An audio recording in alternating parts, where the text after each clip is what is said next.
কথা এসছে আমাদের দেশের নির্বাচন না সংস্কার। ভাই, নির্বাচন না সংস্কার যদি আলাপ করি অনেক লম্বা আলাপ হবে, করবো দরকার। কিন্তু ছোট্ট একটা কথা জানেন, নির্বাচনের বিকল্প শুধুমাত্র নির্বাচনই হতে পারে, অন্য কোনো কিছু হতে পারে না। নির্বাচনের বিকল্প নির্বাচন। এখন আমি বুঝি না, কারণ আমি কথা বললেই তো বলবো যে তো সংস্কারের বিরুদ্ধে কথা কয়, সংস্কার চায় না। আরে ভাই না, আমাদের জন্য, নির্বাচনের জন্য, দেশের জন্য, দেশের মানুষের জন্য যেই সংস্কারটুকুর প্রয়োজন আমরা সেই সংস্কারটা চাই। কিন্তু আমি একবার একটা বললাম না, একদিন বলছিলাম যে আপনাদের যে আপনারা যেগুলো বলতেছেন সংস্কার কথা, সব সংস্কার তো মানা যাবে না। এই কথাটাকে টুইস্ট করে আমাদের কয়েকজন বিদেশে অবস্থানরত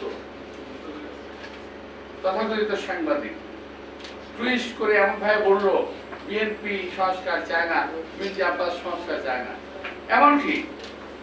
এমনকি সালমান রহমানের টাকা খেয়ে যার স্বাস্থ্য চেহারা মোটা হয়েছে এমন লোকটা প্রায়ই আমার বিরুদ্ধে আসে, ফেসবুকে আসে, উনি প্রায় বলেন কেন মানবেন না, আপনাদের কি স্টেক আছে, কেন মির্জা আব্বাস আপনি মানবেন না?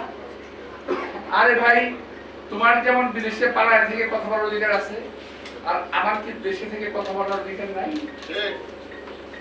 আমি এই দেশে থেকে মৃত্যুদণ্ড মাথায় নিয়ে, জেল জুলুম মাথায় নিয়ে, জেলে থেকে আমার সহকর্মীদের নিয়ে আমি জেলখানায় পেয়েছি। এই দেশেই আছি, পালিয়ে যাই নাই।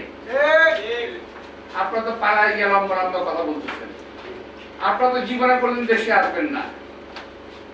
শুনেন, আমি আপনাদের উদ্দেশ্যে বলতে চাই, যারা ভাই আমার বাইরে আছে, যারা বিশেষ করে এই ইউটিউবার যারা আছেন, যারা আপনাদের প্রতি সম্মান রেখে বলতে চাই, ভাই আমরা রাজনীতি ছেড়ে দেবো, আপনারা দেশে আসেন।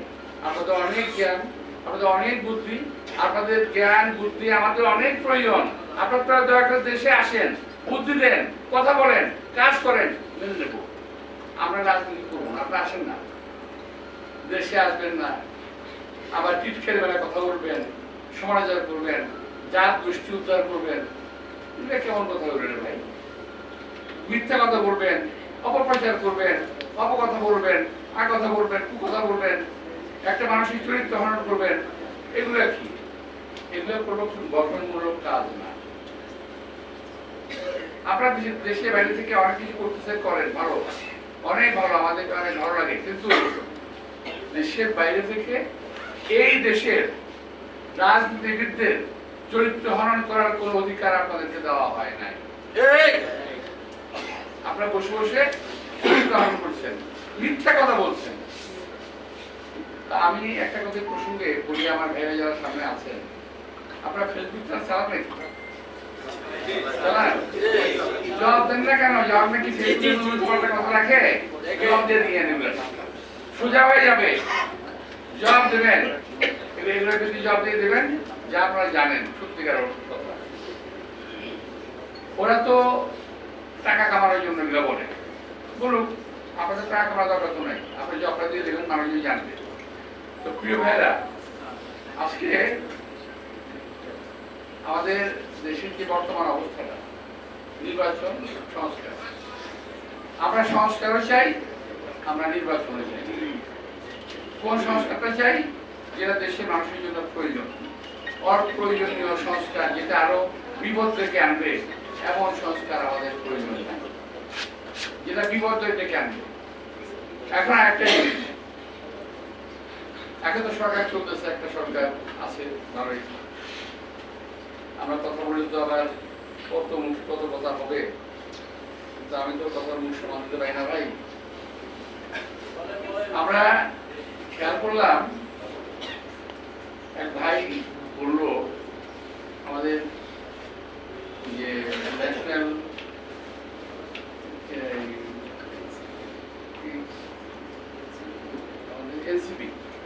এনসিপির এক ভাই তো না ছিলেন, আমি দুঃখিত, ওই বয়সে আমি কমিশনার হইনি। আমি কমিশনার হয়েছিলাম 27 বছর বয়সে, 1977 সালে। কমিশনার থেকে 5 বছর কমিশনার থেকে অভিজ্ঞতা অর্জন করে তারপর রাজনীতি জিয়াউর সবার সঙ্গে রাজনীতি করা শুরু করি, আজকে এই পর্যন্ত আসছি। তো এখন আমাদের এই সন্তান ছেলেদেরকে কি বলে অ্যাড্রেস করবো আমি বুঝতে পারি না। আমি চিনি, সবাইকে আমি চিনি, ভালো চিনি, কিন্তু ওনাদের একজন বলে ফেললেন এখন নির্বাচন করা সম্ভব না, কারণ প্রশাসনের সব জায়গায় বিএনপির লোক বসা হয়েছে। আরে ভাই, 17 বছর আওয়ামী লীগ দেশ শাসন করলো, আপনি বিএনপি লোক খুঁজে পাইলেন? আমি বুঝলাম না। 17 বছরে বিএনপির লোক মহিলা ভূত হয়ে গেছে, একটাও নাই। এখন আপনারা বলেন বিএনপির লোক প্রশাসনে বসে রয়েছে। এই সমস্ত কথাবার্তাগুলা নেহায়তি বাচ্চাদের কথা মতো বলতেছে।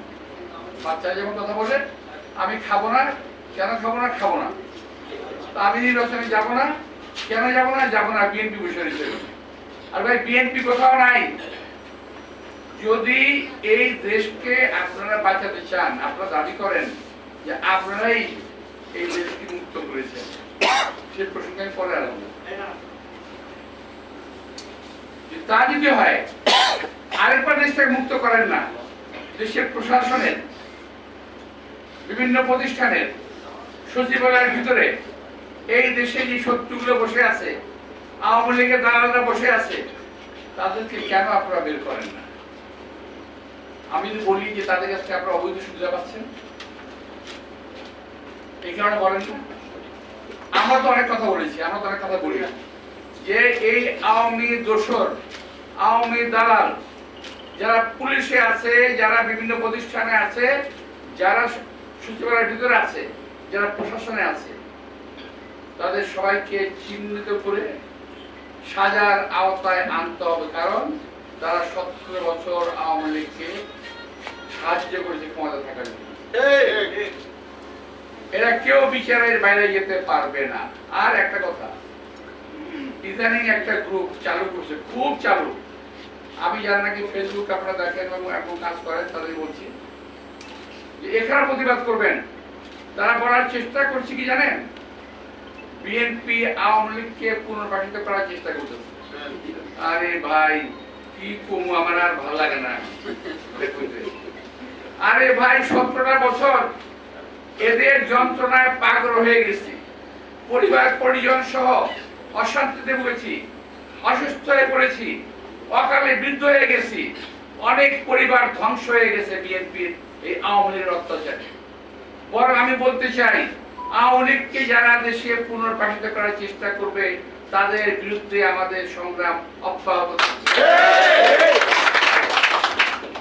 এই দেশে আওয়ামী লীগের অবস্থান থাকতে পারে না, এবং আওয়ামী লীগের হাসিনা সহ আওয়ামী লীগের সমস্ত নেতা, কর্মী, প্রশাসনের ব্যক্তিবর্গ, তাদের সকলের বিচার হতে হবে। এখন কথা হলো, আমার